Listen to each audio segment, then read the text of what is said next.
कांग्रेस का श्री भगवान राम जी सैनी यहाँ की विधायक बने हैं। मैं भगवान राम जी को भी मन से बधाई देना चाहूँगा। और नमस्कार, मैं डॉक्टर हरि सिंह गोदारा, भारतीय जनता पार्टी का एक कार्यकर्ता। इस संदर्भ में ये कहूँगा कि भारतीय जनता पार्टी ने कार्यकर्ताओं ने बहुत मेहनत की, भारतीय जनता पार्टी ने संघर्ष किया, बहुत अच्छे वोट लिए, लेकिन चूंकि कोई तो हारता जीतता है, लगभग बराबर के मार्जिन में चलते चलते सहयोग था, भारतीय जनता पार्टी का कैंडिडेट हार गया और कांग्रेस का श्री भगवान राम जी सैनी यहाँ की विधायक बने हैं। मैं भगवान राम जी को भी मन से बधाई देना चाहूँगा और साथ में ये भी उनसे अपेक्षा करूँगा कि उदयपुर वाटी की अमन शांति बनाए रखने के लिए, भाईचारा बनाए रखने के लिए आपकी जो छवि एक सीधे और सज्जन आदमी की है वो बरकरार रखेंगे। और जैसे ही चुनाव परिणाम के बाद में जिस तरह की दुखद घटना गुडामी हुई, गाड़ियों का टकराना, शीशे फोड़ना, तोड़ना, न जाने कितनी कितनी तरह की आपराधिक प्रवृत्ति के लोग किनके साथ क्यों हैं, ऐसे लोगों से बचने का प्रयास करना चाहिए। और जो सत्ता में आ जाता है, कोई भी विधायक बन जाता है, वो सबके लिए सम्मान होता है, सबके लिए सम्माननीय भी होता है और उसके लिए जनता सारी उनके लिए एक जैसी होती है। और जनता के विकास कार्यों के लिए, अमन शांति भाईचारे को बनाए रखने के लिए उनको क्षेत्र के विकास की तरफ ध्यान देना चाहिए। साथ ही में क्षेत्र की जो ज्वलंत समस्या है उनके ऊपर बहुत प्राथमिकता से मुद्दे उठाने चाहिए। जहाँ संभव, सरकारें तो बदलती भी रहती हैं, सरकार आती भी रहती है, यदि योग्य आदमी होगा वो सरकार से काम भी करवा सकता है। और इसके अंदर उनके ये है कि आज जो हमारे क्षेत्र की ज्वलंत समस्या, पानी की समस्या है, बेरोजगारी की समस्या है, हमारे यहाँ खनन संपदा है, उसकी विकसित करके यहाँ लोगों को रोजगार दिलाने का अवसर ढूंढने का प्रयास है। इस तरह के अच्छे प्रयास, विकास के प्रयास करना एक उनका दायित्व बनता है और एक अच्छे प्रतिनिधि का दायित्व बनता है। अच्छी प्रतिनिधि की पहचान बनाई, ऐसी मैं उनसे कामना करता हूँ। साथ ही में हमारी भारतीय जनता पार्टी की सरकार जो राजस्थान में आ रही है तो वो विकास के लिए जानी जाती है और विकास के नाम पर ही भारतीय जनता पार्टी की सरकार यहाँ राजस्थान में बन गई। मुख्यमंत्री भी घोषित हो जाएगा शायद आज तक। तो इसमें क्या है कि मोदी जी के चेहरे पे चुनाव लड़ा गया। भारतीय जनता पार्टी के कदावर नेता, एक से एक बढ़ के कदावर नेता है और उनके अंदर बड़ी अनुशासन की एक रीति नीति है। तो उसमें जो भी है, जैसा भी है, हमारी पार्टी के अंदर ये नहीं होता है गहलोत और पायलट की तरह से टांग खींचना, कुर्सी के लिए वो उसको खींच रहा है, वो उसको धक्का मार रहा है, कुर्सी दोनों को धक्का मार दिया। अरे कुर्सी तुम्हारे ऐसे कहने से थोड़ी कुर्सी आएगी भाई। तुम यार पहले अपनी कुर्सी की बात करते हो, पहले तुम अपने चुनाव तो बढ़ाओ।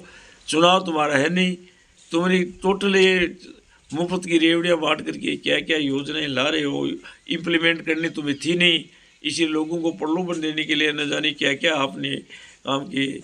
ये गहलोत सरकार ने 5 साल के लिए हमारे राजस्थान को इतना पीछे धकेला है, इतना कर्जा कर दिया राजस्थान की जनता के ऊपर। तो ये अफसोस की बात होगी, जानकारियाँ जब हासिल आप करोगे तो इस तरह के सरकार जिसके लिए कितना विरोध चल रहा था, महिलाओं में अत्याचार हो रहे थे, भाईचारा खत्म हो रहा था, कितना इनका ये विकास के नाम से तो कुछ भी नहीं। ऋण लो, वो चारवाक का वो सिद्धांत है, घृत पीत्वा ऋण कृत्वा, यानी ऋण करके भी घी पियो। तो ऐसा करके पब्लिक को भी ऐसा बना दिया, निकटू बढ़ाने की कोशिश की। ऐसे नहीं कि योजनाओं अच्छे में काम मिले।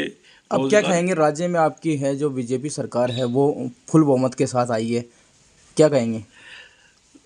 राजस्थान के अंदर ही नहीं बल्कि अन्य स्टेट्स के अंदर भी, हमारे पड़ोसी स्टेट है, मध्य प्रदेश है, छत्तीसगढ़ है, अब एक तरफ ही आई है। हमारे यहाँ जो भारतीय जनता पार्टी की रीति नीति है, जो विश्व की सबसे बड़ी पार्टी है, उसके अपने सिद्धांत हैं। उन सिद्धांतों के कारण से उनके बड़े जो नेतृत्व है, बड़ा जो वटवृक्ष का नेतृत्व उनको मिल रहा है, मोदी जी जैसा विश्व प्रसिद्ध नेता इनको मिला हुआ है भारतीय जनता पार्टी को। तो इसलिए हमारी पार्टी ये या 3 राज्यों के अंदर बहुत अच्छी से अच्छी, बहुत प्रचंड बहुमत से आई है। और इस प्रचंड बहुमत के बाद भी ये हमारी पार्टी का दायित्व है, जो उनकी विकास योजनाएं अधूरी रह गई थी पिछले 5 साल में, जैसे भी करके जोड़ तोड़ करके कांग्रेस ने जैसी सरकार बनाई, तो 5 साल ये लुकती छिपती रही। कभी होटलों में रही, कभी सैर सपाटे में रही, कभी किसी जगह रही, कभी किसी जगह रही। अपना 5 साल का पीरियड कराने का एक उद्देश्य पूरा था, मैं पूरा पीरियड करूँगा। और कुर्सी के लिए लड़ते झगड़ते रहे कि आपने सारा देखा है कुर्सी के लिए कितनी सिरफुटोल हुए हैं।